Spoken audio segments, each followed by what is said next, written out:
रत्नागिरी जिल्हा परिषदेमधील संगमेश्वर तालुक्यातील साडवलीमधील जी जिल्हा परिषद लढत आहे ती या ठिकाणी हाय व्होल्टेज होताना पाहायला मिळते आहे. कारण या ठिकाणी भाजप विरुद्ध उद्धव ठाकरे सेना असा या ठिकाणी सामना आहे. मात्र त्यापेक्षाही या ठिकाणी माजी राज्यमंत्री रवींद्र माने यांची मिसेस या स्वतः या ठिकाणी निवडणूक रिंगणामध्ये उतरलेल्या पाहायला मिळत आहेत. नेहाताई माने या ठिकाणी निवडणूक रिंगणामध्ये आहेत आणि त्या स्वतः या ठिकाणी डोर टू डोर कॅम्पेनिंग करताना या ठिकाणी पाहायला मिळत आहेत. 1995 ते 1999 या काळात रवींद्र माने हे नगरविकास नियोजन आणि अर्थ राज्यमंत्री होते. त्यांची मिसेस देखील सध्या निवडणूक रिंगणामध्ये उतरलेली आहे आणि खऱ्या अर्थानं साडवली जिल्हा परिषद गटामध्ये या ठिकाणी ही लढत होताना पाहायला मिळते आहे. आता स्वतः या ठिकाणी नेहाताई माने या निवडणूक रिंगणामध्ये आहेत आणि त्यामुळे आता त्यांनी घर टू घर म्हणजे डोर टू डोअर प्रचार या ठिकाणी पाहायला मिळतो आहे.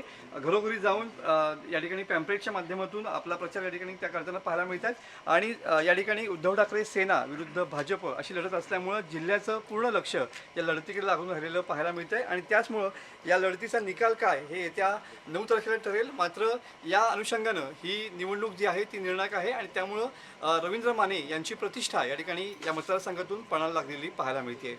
कॅमेरामन समित गजनेसह मी मनोज लेले, TV9 मराठी, रत्नागिरी. जिल्हा परिषद निवडणूक रिंगणामध्ये म्हणजे मानेंची मिसेस म्हणून पण आणि तुमचा जिल्हा परिषदेचा अनुभव म्हणून पण निवडणूक रिंगणामध्ये आहेत. कसं बघता? कारण पारंपरिक लढत या ठिकाणी भाजप जो सर्वात भाजपशी लढत असलेली पाहायला मिळते. कसं बघता याच्याकडे? निवडणुकीकडे बघताना मी निवडणूक म्हणूनच बघते आहे. कारण जवळजवळ 92 पासून मी माने साहेबांचा आणि इतर सर्व उमेदवारांचा प्रचार करत होते. त्याच्यामुळे जवळजवळ 38 वर्ष आता मला ह्या प्रचाराची आणि सगळ्याची सवय आहे. आणि उमेदवार म्हणून म्हणत असाल तर मी आता दुसऱ्यांदा जिल्हा परिषदेला उभी आहे. पहिले 2012 ते 2017 मी जिल्हा परिषद सदस्य होते आणि आता पुन्हा एकदा मी निवडणुकीला सामोरी जात आहे. जेव्हा मी मागच्या वेळी निवडून आले 2012ला तेव्हा जिल्हा परिषद गट माझा साडवलीच होता आणि आता पुन्हा एकदा मी साडवली गटातूनच उभी आहे सर्वसाधारण महिला झाल्यामुळे. आणि फक्त आता गावं थोडी बदललेली आहेत पण गेली जवळजवळ 40 वर्ष आम्ही राजकीय सहकाराच्या माध्यमातून शैक्षणिक ह्या क्षेत्रातून काम करत असताना निवडणूक म्हणून कधी आम्ही लोकांच्यात मिसळलेलो नाही. पूर्ण 40 वर्ष लोकांच्या सुखदुःखात आम्ही मिसळतो आहोत आणि त्यावेळी आमचं निवडणूक हे उद्दिष्ट नव्हतं. त्याच्यामुळे निवडणूक ही फक्त आता जिंकण्यासाठी आहे. लोकसंपर्क म्हणाल तर आमचा तो गेली 40 वर्ष पूर्ण माने फॅमिलीचा चालू आहे आणि बाळासाहेब ठाकरेंचे विचार घेऊन माने साहेबांनी पहिल्यांदा राजकारणात पहिलं पाऊल टाकलं.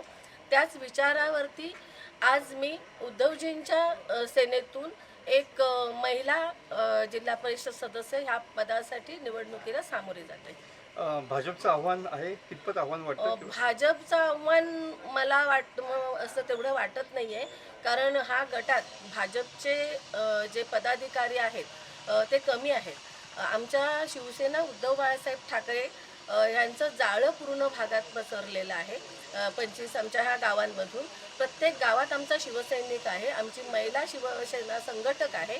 त्याचप्रमाणे आमचे विभाग प्रमुख, शाखा प्रमुख हे सर्व गावात आहेत. त्यामुळे आम्हाला निवडणुकीचा फार काय असं प्रयत्न करायला लागतो असं नाही आहे.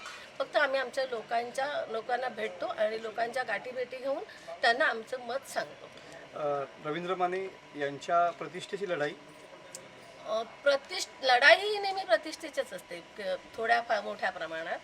आता ते माजी मंत्री आहेत, त्यांची पत्नी म्हणून माझी निवडून म्हणजे जबाबदारी जास्त वाढते. पण आमचे मतदार आमचे आहेत, त्यांचे आशीर्वाद आहेत आम्हाला. त्यामुळे आम्ही नक्कीच जास्तीत जास्त लीडने निवडून येऊ ह्याची मला खात्री आहे.